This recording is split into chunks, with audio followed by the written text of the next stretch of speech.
Hello again everybody, and welcome to another tutorial, and this time I'm going to be going over how to script.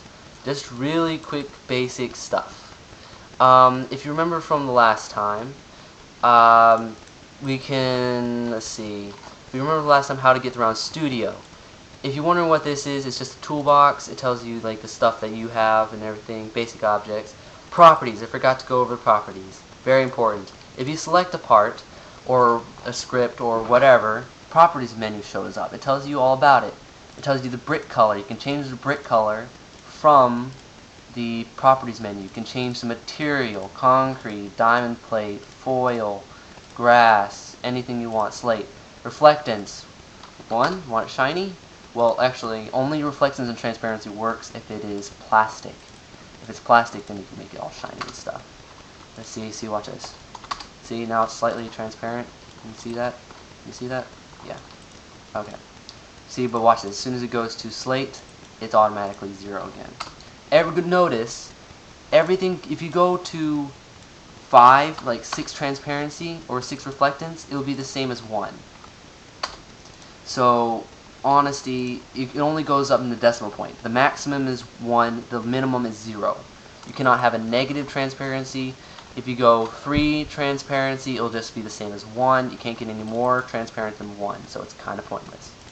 Okay, then you have the name. The name, very important if you want to use scripts. If you want to name it the same as something, then I suggest you don't put that in this, you don't use it for scripting, because just for builds. Because names identify it. If you want to have it inside the script, then you can just say script.parent. But if you want to identify it outside of the part, then hopefully I'm making sense. You're going to have to name it something unique in order to identify it. I hope that makes sense. So let's just name it part, because there's only one part. The other one's named baseplate. That's baseplate. This is part. Or actually, this one's part, and this one is baseplate. Okay. So we have here. So we have this part here, and excuse me. Okay, back up. Bandicam, stupid. No, stop. Okay, good. Bandicam I'm trying to get a better recording software. Hopefully you can hear my voice okay. It sounds great to me. I don't know about you guys though. I'm just kidding. Okay, so we have the part here. In the properties menu, you have the position. You have the x-axis, y-axis, z-axis, x. Look down here on the bottom left-hand part of the screen, right here. You have the x-axis going this way, the z-axis is going this way, the y-axis is going straight up. So, in other words, the same thing as this. This is the x-axis, z, and y. Okay? So, you have the 3 positions. It's called vector 3. Vector 3 values. You have x. If you want to change this to 0, look, it just moved. If you want to change it back to negative 50, look, it moved. If you want to make it to positive 100, look, it moved all the way over there. If you want to make it go higher, make it to 500. Oh, where'd it go? It's all the way up there. If you want to make it low, you can put it to 0. Where'd it go? It's all the way down there. Only you have to move it so you can see. Okay. Z-axis, you want to make it positive 50, look, it's all the way over there. You get the idea. Rock velocity and specific gravity I won't go over right now. Velocity, you know the conveyor belts? Yeah, that's velocity. Then here's anchored, and then here's archivable, can collide, and locked. You already know what anchored and locked is. Archivable, not too specific on that. And, close this for a second. Can collide, makes it be able to run into other things. Players, parts. Let's see, for example, if I press play, right now it's anchored and on can collidable, but if I unanchor it, it goes right through it. So it just went right through that part because it was on can collidable. Now if I do this and press play and unanchor it, it would just bounce around. Bump it up and then anchor it again. See, it's not moving because I anchored it. Now, okay. Then we have elasticity, how bouncy it is, and the form factors tells it what different type of brick it is. If you want to have it like a custom-made brick, where it's only specific size, and stuff like that. Yeah, I'll go on through that later. Friction.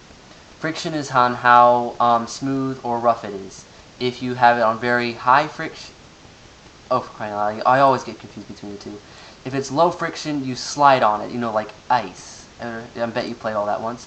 Then you have the blocks. You have a ball, which this looks like an egg right now, but if you just reshape it, it looks like a ball. Then you have a cylinder, and then you have a block. And then you have the size, same thing, back to 3 values, x, y, and z. The height, length, width, distance, yada yada yada. Then you have surface inputs, which is almost completely useless, almost. Then you have the surfaces, that is the smooth, glue, weld, studs, invert, universal, motor, and hinge. Okay. Now we've gone through that. Now let's go into scripting. Now I mentioned before previously that everything is in a parent and script.child system. That means that if you have a part, its parent is workspace, or if you have a part in workspace, this is its parent, that is its child. Now all these sound, debris, all this stuff here is a child of game, or children of game, and all these here is parent is game. These guys' parent is game. These guys are children of game, and these are all children of workspace. So we can move, like, say this script, we can move it inside this here. This script's parent is baseplate. This baseplate's parent is workspace. This baseplate's child is script. Now, let's move this back into workspace. If you're wondering, I also I made this one model called Daxter 33 Paintball, and it's pretty popular, not, infamous, but people have been asking me questions on how to work it. Well, here's the answer. Watch the rest of the videos. Now, I'm going to try to do a tutorial later, but first you have to know a little bit about it. Studio, let's hope that you understood enough about Studio in order to do it. And there's also another thing. See this? There's one missing. What is it? Let me tell you. Insert, service. Oh, these are all called services, by the way. Teams. You can insert a team here. And this is team, and voila. You can have auto-assignable, auto-color characters. That means it auto-assigns them. You can rename it to blah. You can change the score to 5, whatever. Team color, gray. You get the idea. Delete. Oh, you can't delete teams. Okay. Minute and a half left, really quickly. So that's the script parent system. So watch this. Local. Okay, I won't go through locals yet. Part equals game.workspace.baseplate. Now this is where a part where I told you the names are unique, and in order for it to recognize it has to be a unique name. Part equals game.workspace.baseplate. Game.workspace.baseplate. So part equals this. We just made a shortcut. So let's say game.workspace.baseplate. Actually, no, we won't use the base plate. We'll just use part. Part, that's this here. Okay, so game.workspace.part dot, I don't know, anchored equals false. Now, how do you turn things on and off? Well, it's true or false. It's called a bool value. It's true right now, false. True, false. True. Okay, so we press play. Oh, it's moved. It fell because we turned it false. Now if we said true, oh, looks time's up. See, it's not falling. Well, I'm gonna have to see you guys next time. Time's up. As I said, I'm gonna get a better recording system so I can work it better. Anyway, so I'll talk to you later. Roboslayer 10 out. Ciao.